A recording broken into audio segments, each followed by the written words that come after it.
Hi guys, it's Pianistprogrammer here once again. You're welcome to my channel, and if you're just joining this channel for the first time, please do take a minute to hit the subscribe button and the bell beside it. It will give you notification when I post a new video.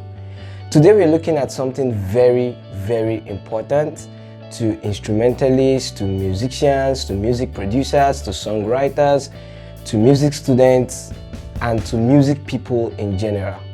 It's the terms that musicians mix up. And in music, there's a ton of terminologies which I'll be clearing up today. So stick around to the end of this video in case the one that you are confused about is just one of them. The first one, and the very basic one, is what we call note. What is a note? A note is a notation representing the pitch and the duration of a musical sound. Notice two words there, two important words in that definition: pitch and duration. So when you say note, it means that every note would have a pitch and a duration. So a note would sound like this, or could sound like this. That's a note. And by duration, it could also sound like this. That tells you for how long the note is supposed to sound. With that definition, you want to ask, so what is pitch, or what is duration? Pitch is simply the highness or the lowness of sound. Scientifically, if I would describe this, I would say pitch is a perceptual property that allows the ordering of sounds on a frequency-related scale. But that's too scientific, you know? Simply put, it's the highness or the lowness of sound. So if I give you a note like this, it's like do. Sing in a higher pitch. You could sing, okay? That's pitch, the highness or the lowness of sound. The next one is duration, and I think you get the idea from just the word itself. Duration just means time. So it's the amount of time that a note sounds, or how long or how short a note sounds. It could be a note, it could be a phrase, it could be a section of a particular piece of music. That's duration. So does this note or this phrase or this section, does this sound for 3 bars? Does this sound for 4 beats, like 1, 2, 3, 4? Or does it sound for 3 beats, like 1, 2, 3, like that? That's duration. The next one is modulation. A lot of musicians confuse this, modulation and transposition. So you hear musicians say transpose instead of modulate. So what is modulation? Modulation just simply means changing the tonality of a sound.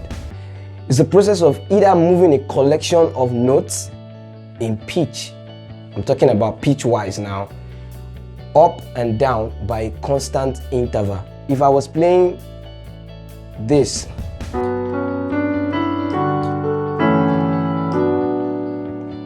if I wanted to modulate, I'll go. That's modulation. It's just moving in pitch up or down by a particular constant interval.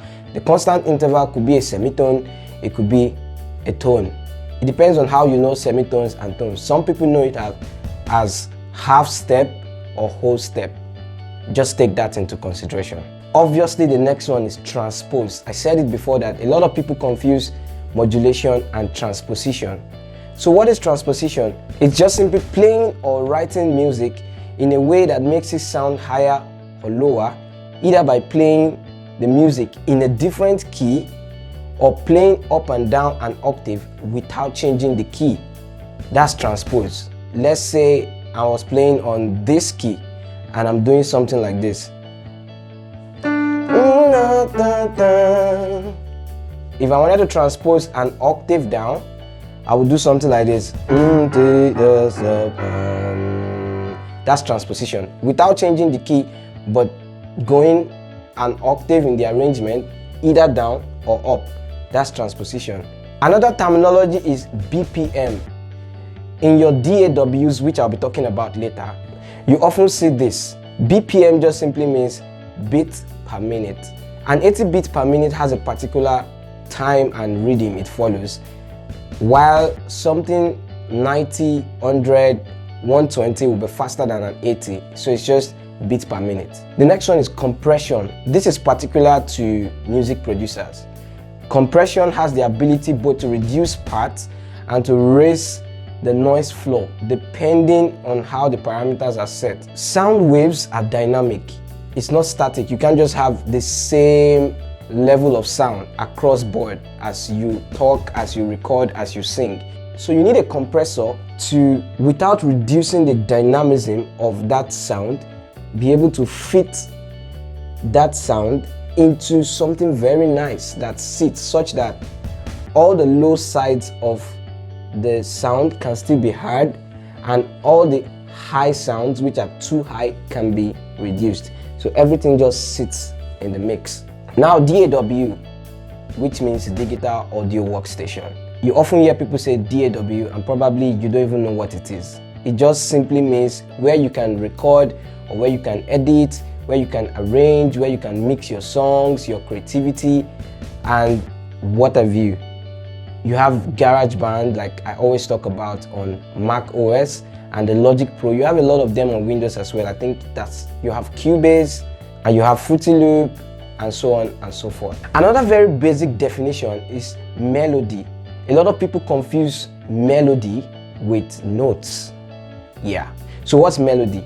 A melody is just a rhythmic succession of single notes organized as an aesthetic whole.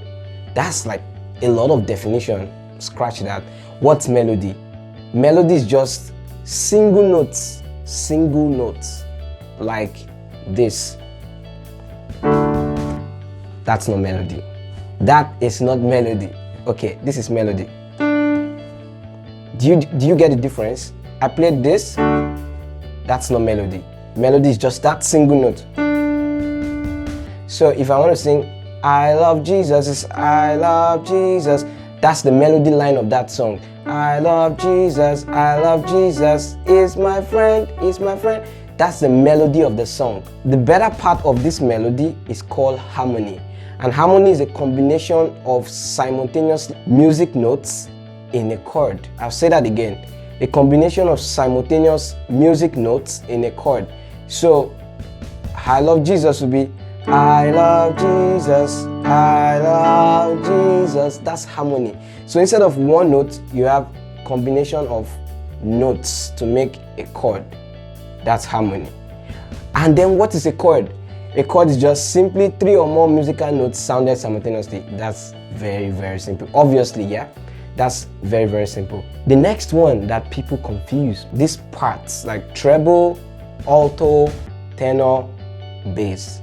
So what's treble? Don't get it confused. If you ever doubted whatever was the highest part in a 4-part sheet of music, just from today know that treble is the highest voice in any harmonic music. Treble is the highest voice, the one you also call soprano. And alto is just below it on the treble stave. And on the bass stave, tenor is above and bass is below. The next one is mastering. So you hear a lot of people say, that song was not properly mastered. So maybe they're talking about the fact that the song is not really known. Like you've not mastered the song. It means that you don't know the song properly. No, that's not what they mean. Mastering a song entails a lot. Mastering is like the final process in musical production and audio engineering. It involves compression, involves balancing, involves widening, involves preparing the audio for distribution. It's a whole lot of process. And you need to take your time when you're doing this after you've done the mixing of the song. This is particularly for music producers and audio engineers. Yes, this one, Octave, from the word oct, which means 8. I'm sure that should give you an idea of what octave means already. It's a sequence of 8 notes in ascending or descending order. So it's like this. If I have this note, an octave from that to be That's an ascending order I just did. The same thing applies for the descending order. Yeah? Do, ti, la, sol, fa, mi, re, do. So for this note, that is the octave note. Yeah. The last one on my list today is reverb. You hear a lot of people say reverb, like reduce the reverb, the echo, the things. Reverb and echo, don't get it confused, are not the same thing. Reverb is just a time-based effect used to create a space in the mix. Imagine you're walking down the hallway and you're singing. That effect that you get is called reverb. That's a natural reverb effect right there. And you can create that on your DAW. I mean on GarageBand or Logic Pro or Fruity Loop or what have you. You can also create that effect. So popular reverb types, you have hall reverbs, you have room reverbs, you have chamber reverbs, etc, etc. I hope that right now you are no longer confused about these terminologies. If you missed anyone out, you can just go back to the portion and listen to my explanation again. And hopefully you shouldn't be confused about these definitions anymore. Like I said before, there's a whole lot of musical terminologies and I'll be bringing them on this channel from time to time. This is like a minute fraction of musical terminologies, so to say.